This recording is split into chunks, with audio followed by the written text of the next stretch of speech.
Okay, let's dive right in. I want you to think about an ancient principle, an idea that's been whispered through the ages, tucked away in sacred texts, and believe it or not, coded right into the fabric of nature itself. It's a concept so powerful that truly getting it can completely flip your perception of reality on its head. It all boils down to these four simple words: as above, so below. But don't let that simplicity fool you. Tucked inside this little phrase is a massive key, a profound piece of knowledge that connects your inner world, your thoughts, your feelings, with the vast universe all around us. It's suggesting there's this deep, unbreakable link between the very small and the very large. So, that brings us to the big question, right? Is this whole thing just a nice-sounding, poetic metaphor, something that's cool to think about but doesn't really do anything? Or is it a functional code, a literal blueprint for how existence actually operates? Well, that's what we're here to find out. To really get our heads around this, we've got to look back, because this isn't some new age idea that just popped up. Nope, this is a universal truth that echoes through all of human history, showing up in basically all of the world's greatest wisdom traditions. What's so wild is seeing how this one single idea popped up independently, all over the ancient world. You've got Egypt, where the Hermetic texts literally gave us the phrase. Over in India, the Vedas were talking about the unity of the cosmos and the self. Then you have ancient Greece, where Plato hinted that our world is just a shadow of a higher, truer reality. And in Jewish mysticism, the Kabbalistic tree of life is basically a map of this very connection. It's like a universal pattern that's baked into human consciousness.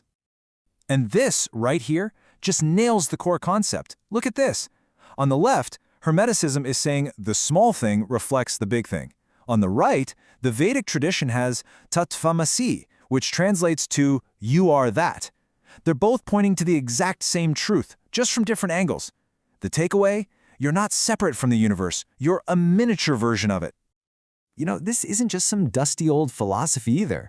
Nature is practically screaming this principle at us. Just look around. The same spiral you see in a galaxy millions of light years away shows up in a seashell you can hold in your hand. The way a tree branches out looks uncannily like the neural networks inside our own brains. Nature absolutely loves to repeat its best patterns at every single scale. It's all one huge, beautiful, interconnected dance. Okay, so we've seen where the idea comes from. We've seen it in history, we've seen it in nature. But how does it actually work? How does it apply to us? Let's dive into that, because this is where we see how this principle isn't just about observing reality, it's about actively shaping our lives. This is what's known as the law of correspondence. And to put it super simply, the universe acts like a giant mirror. Now here's the kicker. It doesn't give you what you want, it reflects back to you what you are. Your inner world, your most common thoughts, your deepest beliefs, your emotional vibe, is constantly being projected outward and then mirrored back to you as the people and situations in your life. There's this core Hermetic text, the Kybalion, and it puts it perfectly. The all is mind. Now, what on earth does that mean? It means that the fundamental stuff of reality isn't physical, it's mental. It's all one universal consciousness. And if that's true, and this is a big if, it means our own minds, our thoughts, are part of that creative stuff. They aren't just passive observers. They have real creative power. And get this. This is where ancient wisdom gets a high five from modern science. Neuroscience is now literally showing us that our brains build themselves around our most dominant thoughts.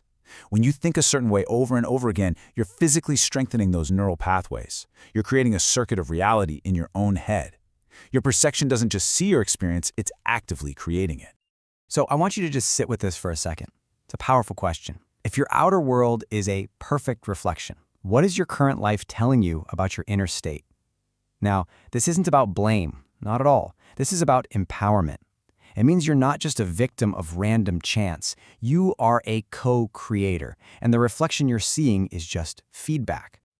Okay, so if the universe is a mirror, how in the world do we change the reflection? This is where we get practical.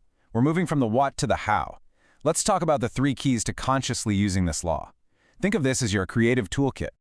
It all comes down to these 3 pillars of alignment.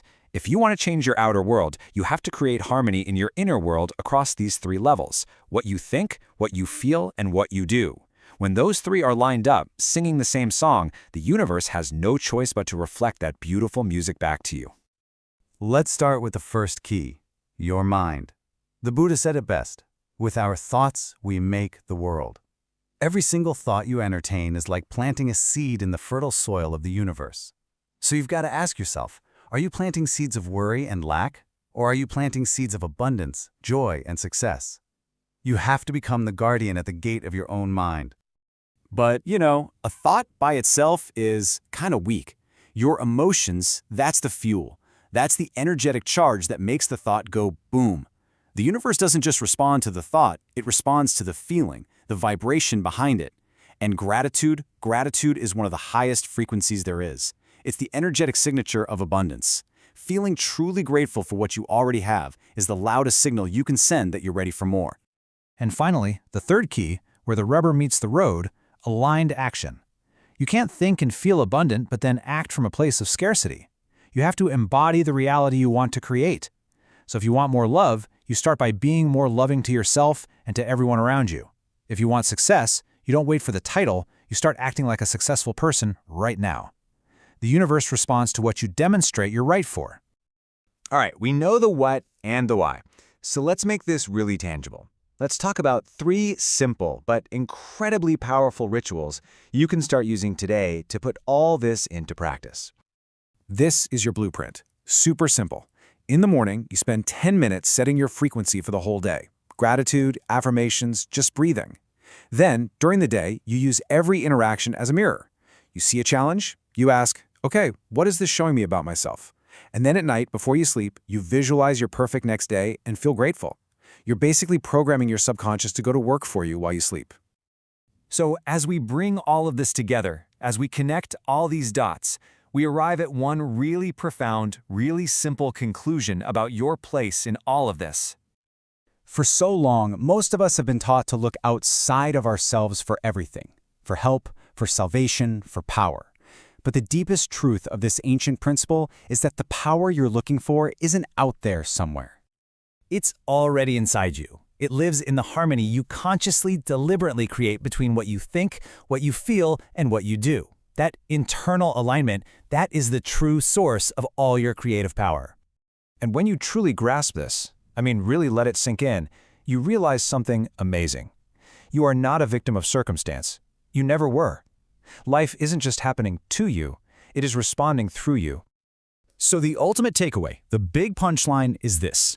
You are holding the blueprint. You have all the tools you need. You are the architect of your destiny. And so that just leaves us with one final powerful question to think about. The universe is a mirror. It is constantly and perfectly reflecting back who you are being. So the only question left is, what will you choose to reflect?